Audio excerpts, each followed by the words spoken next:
He escuchado todas las ponencias desde ayer por la mañana, nunca me he levantado y la verdad ha sido un gran placer poder apreciar el gran nivel, la calidad, la cientificidad el crecimiento del movimiento RPG. También han participado colaboradores y gente que no viene de la RPG, pero el nivel de las ponencias ha sido realmente muy alto, muy elevado. Y se lo dice a alguien quien está acostumbrado a participar en foros como este. Yo soy profesor universitario, fisioterapeuta en Bolonia y estoy acostumbrado a participar en foros como este y la verdad es que me ha sorprendido muy positivamente la experiencia de Madrid. Y quiero gastar otra palabra sobre la importancia. Sigo pues la conclusión, bueno, al hilo de la conclusión de Manuel con respecto al valor de la investigación científica, el valor que ya no podemos ignorar. Estoy encantado en ver que Philippe comparte ello y ha querido hacerse cargo directamente de la investigación que voy a presentar, porque ello significa creer en el futuro. La RPG podrá crecer y afirmarse únicamente si la investigación científica la acompaña en el desarrollo de sus técnicas. De otra forma, vamos a tener problemas, porque es importante el valor clínico, fundamental, pero el valor científico debe acompañar la parte clínica con el mismo ritmo, el mismo compás. Les diré lo siguiente, tomé una decisión en su momento, la de adoptar el método deductivo, que es lo contrario del método inductivo. Muchos estudios arrancan de una teoría, de una hipótesis, de una pregunta, que a continuación procuran comprobar o demostrar en el campo. Yo dije, vamos a hacer algo más valiente. Compartí con Philippe este reto y dijimos, vamos a empezar por el final. Empecemos por la RPG. No empecemos por el modelo teórico, sino por las sesiones de RPG, de fisioterapia, y veamos qué pasa. Esta es la gran novedad de este estudio con respecto a por lo que se refiere a la RPG. María Novella también presentó un estudio piloto que sigue más o menos este recorrido, esta trayectoria, pero en este caso lo hemos hecho de forma específica, con una muestra bastante representativa y significativa. Hemos querido aceptar un reto peligroso, por otra parte, porque cabía la posibilidad de no alcanzar ningún resultado. Así no ha sido, pero sí quiero decir y subrayar que la investigación científica hoy debe partir de la clínica y de allí, a partir de ahí, debe intentar comprender cuál es el sentido en referencia con una técnica, con un sham, con un medicamento. Es así como debemos trabajar, porque es así como la comunidad científica internacional podrá entender el valor enorme de la RPG. Muy bien, pues después de este preámbulo, partimos de aquí, Buenos Aires. En Buenos Aires les presenté uno de los estudios citado por Emanuele, un un CT no randomizado sobre las ciatalgias, o lumbalgias, perdón. Yo entonces tuve que decir, hace 4 años, que cuando se habla de reeducación postural global en el mundo científico, todavía no hay elementos para poder decir esta es la estrategia terapéutica más eficaz. No existe. Porque en esta diapositiva que proyecté hace 4 años se hacía referencia al instrumento, a la herramienta que la comunidad científica utiliza normalmente para valorar la eficacia de una intervención, de una acción, las Clinical Prediction Rules, las reglas de predicción clínicas que son desconocidas, por lo menos entre nosotros. No sé hasta qué punto las conocen ustedes. Reglas de predicción clínica sobre la base de las cuales se reúnen los pacientes en categorías, en grupos, para poder tener para poder enmarcarlos desde el punto de vista diagnóstico, pronóstico y para poder evaluar la eficacia de una acción. En algunos ámbitos empezamos a encontrarlos, en la lumbalgia crónica, por ejemplo, pero la RPG no aparece nunca. Nunca aparecía, mejor dicho, hace 4 años. Ahora sí, empezará a hacerlo. Bueno, encontramos ejercicios específicos, manipulaciones, encontramos la co-stability, la estabilización, la RPG, sin embargo, todavía no. Pero, ¿será posible? Quiere decir que nosotros también debemos preguntarnos por qué en Estados Unidos, Australia, Nueva Zelanda, Inglaterra, Alemania, todo esto todavía le cuesta afirmarse.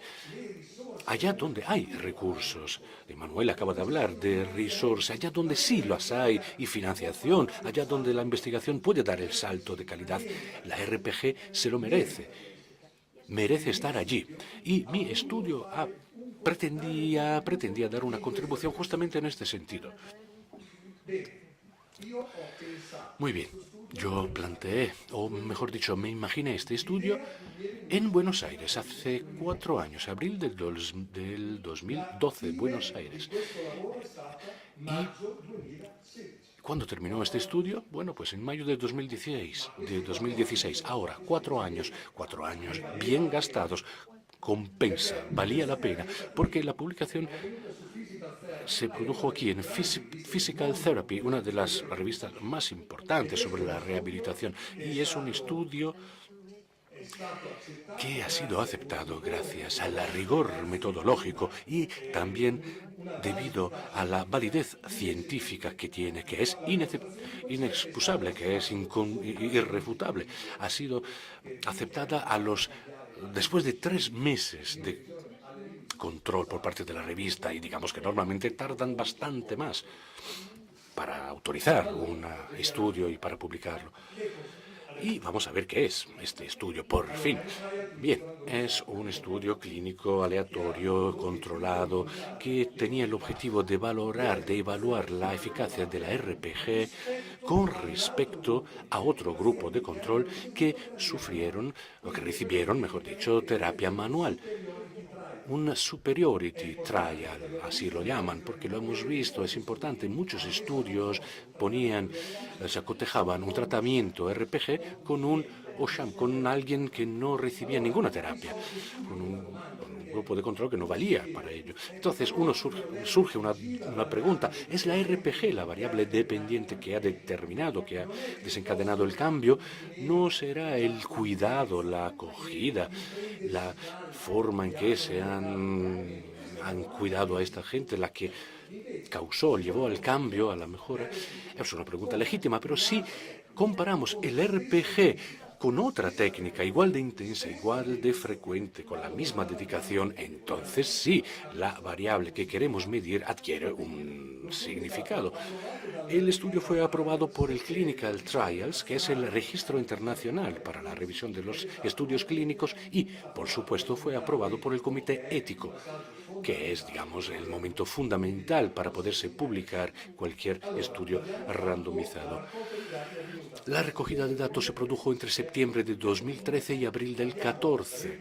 Se reclutaron a 108 pacientes que se sometieron a los criterios de exclusión-inclusión, que vamos a ver ahora, y después seleccionamos entre ellos a 94.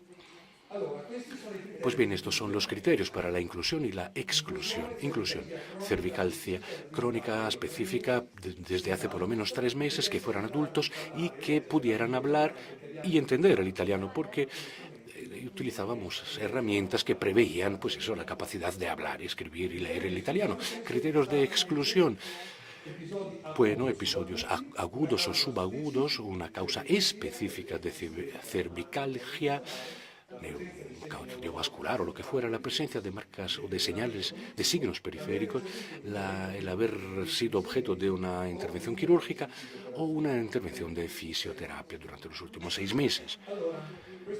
Bien, este estudio venía precedido por una recogida de datos acerca del sexo, edad, tabagismo y demás, nivel de dolor. Luego se propusieron 3 tiempos diferentes: antes del comienzo del tratamiento, al final del mismo y a los 6 meses de seguimiento. Luego hubo otra continuación, pero lo veremos más tarde.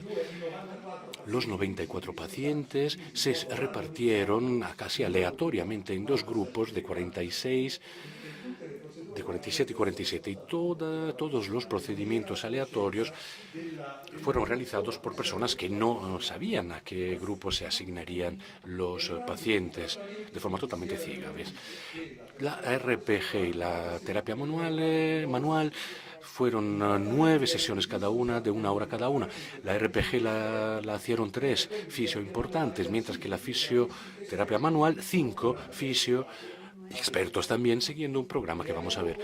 Luego se utilizó algunas sesiones de prueba para comprobar la capacidad por parte de todos estos fisioterapeutas a la hora de utilizar las herramientas para evaluar los resultados. Y luego se prevía enseñar a los pacientes repetir algunos ejercicios que se les enseñaba, dependiendo del grupo, que lo siguieran haciendo en su casa, si querían, claro. Grupo RPG. 2 posturas entre las 8. Nos inclinamos por la supina con la postura de la rana en el suelo y la de la rana en el aire. Luego se aplicó la tracción manual allí en el lumbar cervical, una contracción isométrica para conseguir una relajación posisométrica. Y no añado nada más. Cada postura duraba unos 20 minutos, 20 más 20, y al final de la sesión se pidió, por dicho, a todos los pacientes que corrigieran su postura de pie y que realizaran sencillos movimientos cervicales. Bueno, pues entonces hubo una parte también relacionada con la integración postural, no diré estática, del paciente. Creo que reconocerán en esta imagen, es la foto publicada en el Physical Therapy, es su mujer, digamos, la paciente es la mujer, la esposa del fisio. Esta es la rana en el aire y esta la postura final. Vamos a ver qué hizo el grupo de control, a que se sometió el grupo de terapia manual con la misma intensidad y la misma determinación con la que los fisioterapeutas aplicaron el tratamiento de RPG. Pues aquí se siguió un programa en el cual se seleccionaron las más avanzadas metodologías, según la literatura, las técnicas más avanzadas para estos pacientes: tracción axial y cervical, movilización de la fascia muscular durante 30 minutos, movilización pasiva del raquis cervical a través de la técnica Maitland, con movimientos accesorios postero-anteriores con los pulgares oprimiendo los procesos espinosos y realizando así una ligera presión rítmica. Luego, movimientos lentos de grado 2, según Maitland, y al final un masaje terapéutico. Es así como todos los pacientes del grupo de control fueron tratados. Nos pareció importante contar con una actitud laica, digamos, con respecto al resultado. No queríamos crear un bias de selección o de intervención, haciendo que los dos grupos siguieran tratamientos de diferente nivel de actualización. No, máxima calidad en el tratamiento RPG y máxima calidad también en el grupo que siguió terapia manual. Resultados. 2 primarios: dolor y discapacidad. Algunos resultados secundarios: range of motion, kinesiofobia, percepción subjetiva por parte del paciente con respecto de su mejora, de la mejora registrada, de la apreciada, y satisfacción por la acogida recibida, utilizando 2 herramientas: el Global Perceived Effect y el Physical Therapy Patient Satisfaction Outcome, que es otro instrumento que hemos revalidado a través de otro estudio recientemente. Análisis estadístico. Rápidamente, bueno, se realizó un análisis onda de todos los datos, el término medio, la desviación estándar para las variables continuas, y luego utilizamos las variables categóricas, sí o no, por ejemplo, las que sí o que no, si fuma, si no fuma, y luego utilizamos el test de student para las variables continuas y el K cuadrado para las variables categóricas, y Utilizamos el test de Cohen para evaluar la diferencia estadística entre los grupos. No nos hemos limitado a hacer el análisis de cada grupo en paralelo, sino que los hemos cruzado y hemos considerado como herramienta ideal el test de Cohen y hemos clasificado como efecto de alto valor si superaba el 0,8, de valor intermedio, moderado si estábamos entre 0,5 y de bajo valor si estábamos en torno a 0,2. Luego, los instrumentos que utilizamos eran el Advance, de 0 a 100 por el dolor, y el Neck Disability Index, un indicador que se usa normalmente para evaluar la función del cuello. Y aplicamos ambos índices a nivel de baseline, time 1 y time 2. Luego simulamos dos escenarios diferentes, el peor caso y el mejor caso escenario. ¿Por qué? Para dar un valor también a los que se salían del estudio, los drop-out, los datos que no teníamos durante el estudio, los pacientes que por una razón u otra interrumpieron la terapia. Así que atribuimos forzosamente un valor sacándolo del valor promedio de los demás, pero siguiendo una lógica. En el caso peor, castigábamos el estudio, el mejor caso lo castigaba menos.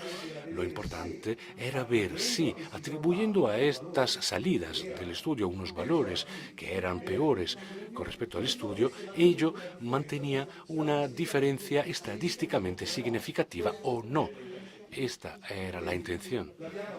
Y la aplicamos en esta diapositiva. Vemos los datos que no se ven, por otra parte, pero bueno, al final hubo 46 pacientes, porque tuvimos una primera salida después de la primera evaluación en el grupo RPG y todos los 47 del grupo de terapia manual. Al final del segundo seguimiento llegaron en 43 del grupo RPG y 44 del grupo de terapia manual llegaron a este primer seguimiento. Esto ya lo he dicho. En el T1C, algunos se había perdido por el camino, 2 del grupo RPG y 2 del grupo de terapia manual, y 1 en cada grupo en el T2. Esta primera tabla nos dice algo importante. Lo podemos ver en la columna del del valor P.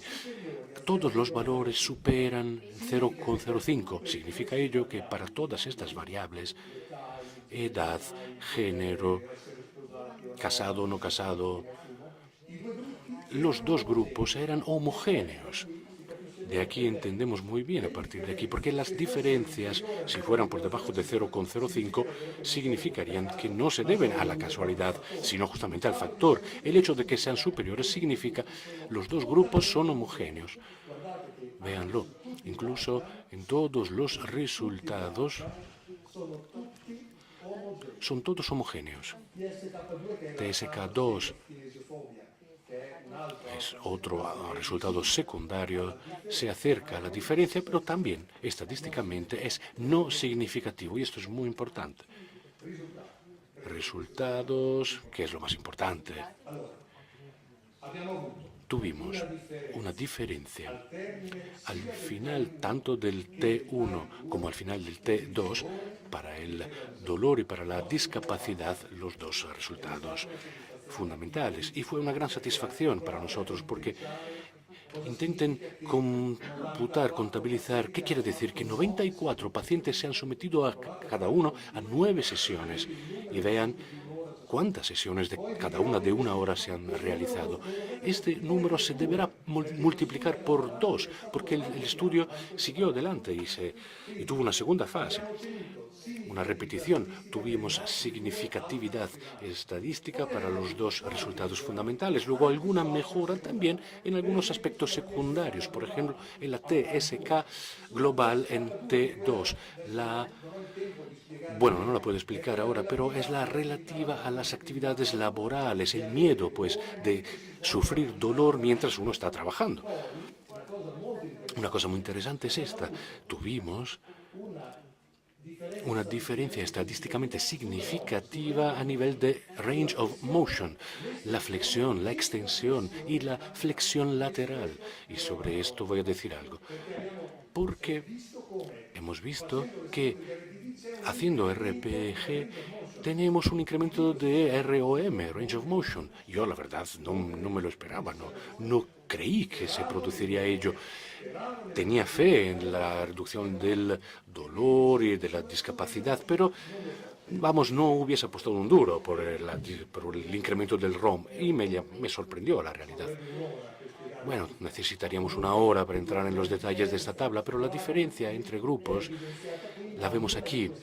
Cada una de estas columnas evidencia de qué forma para estos resultados VAS, NDI, Neck Disability Index, ha habido incrementos en T1, en T2, si comparamos ambos grupos. En fin, lo que les decía antes, si lo queréis ver, lo tenéis a vuestra disposición, os podéis poner en contacto conmigo, os facilito los datos. Pero en el worst case scenario, en la situación del caso peor, al haber imputado valores penalizantes para el estudio a los que se salieron, hemos conseguido algunos valores estadísticamente significativos. Por ejemplo, la VAST1 es muy importante. No para la Neck Disability en el T2, mientras que en el caso del mejor escenario, del mejor caso, se han confirmado todas las variantes, range of motion, lateroflexión, flexión y todos los demás. Nos acercamos al final. Debate.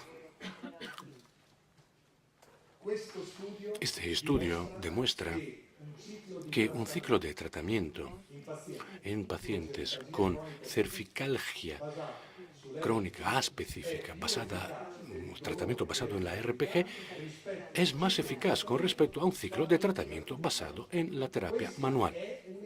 Punto. Esto está demostrado. No tenemos ahora que decir algo más, es lo mejor, el no va más, la RPG es...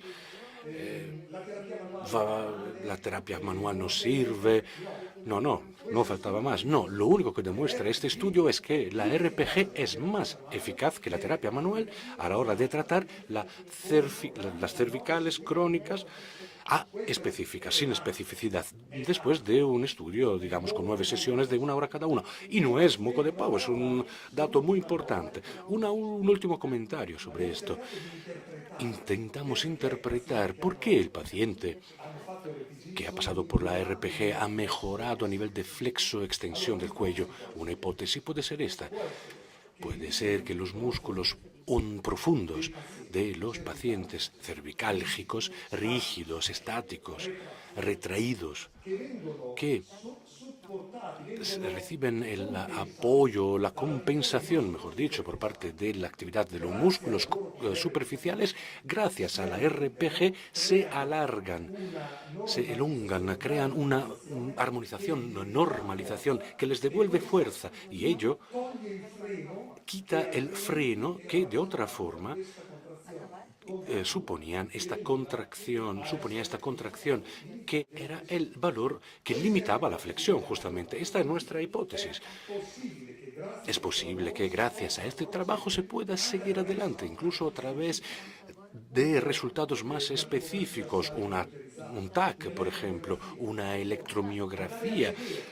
Podemos comprobar qué les pasa a los músculos más profundos cervicales después de la RPG. Yo creo que puede ser muy interesante.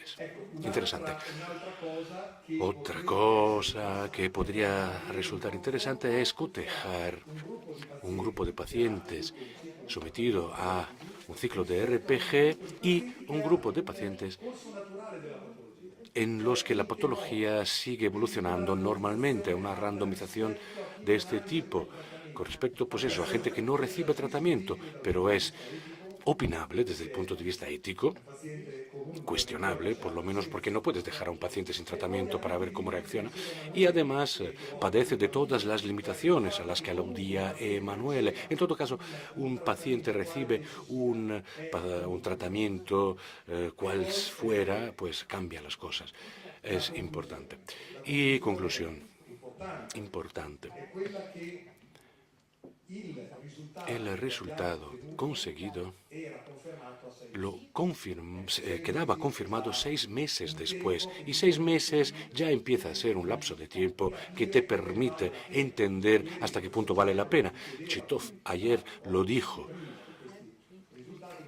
Me preguntó, en términos de ahorro, ¿qué te brinda, qué te da este trabajo? Aparte de la calidad de la vida, le contesto, en términos de ahorro, me da todo esto. Es un resultado que se mantiene a los 6 meses, y no con respecto a un paciente con cervicalgia que no ha hecho nada, sino con respecto a un paciente que ha sido tratado con otra terapia. Es decir, hay un ahorro enorme para la comunidad a través de la RPG, y este es uno de los resultados más importantes para mí. Pues bien, termino. Nuestro estudio no termina aquí, sin embargo. No está acabado. Estamos llevando a cabo la segunda fase del mismo, porque, Philippe lo sabe, no quisimos hacer tan solo un estudio clínico aleatorio controlado, sino que quisimos hacer un crossover, es decir, la repetición del estudio hecho al comienzo, invirtiendo los dos grupos. Un estudio cruzado, 6 meses después. Hemos invertido, digamos, los dos grupos, así que tratamos al grupo que en el primer momento había recibido RPG, les hicimos terapia manual, y al revés, viceversa. De tal forma, creíamos que la línea de la mejora fisiológicamente disminuiría para ambos. En realidad, el grupo de la RPG siguió más arriba, es decir, muchas de las mejoras conseguidas se mantuvieron a lo largo del tiempo, pero esto fue más importante aún para el resultado del estudio, porque el estudio que recibió RPG en la segunda fase se cruzó la línea descendiente del grupo que estaba recibiendo la terapia manual. Son datos preliminares, aún sin elaborar del todo, pero ya puedo decirlo, ya los hemos evaluado, el estudio lleva un año ya finalizado, y estamos reenviando los datos, los resultados, y los presentaré. Espero que antes, pero como mucho en el siguiente congreso de RPG. Bueno, la primera vez que pueda hacerlo lo haré, lo presentaré. Es muy importante este cruce de datos, este crossover. Es la calidad más elevada de datos, son los datos de calidad más elevada acerca de la RPG que tenemos en gráficos.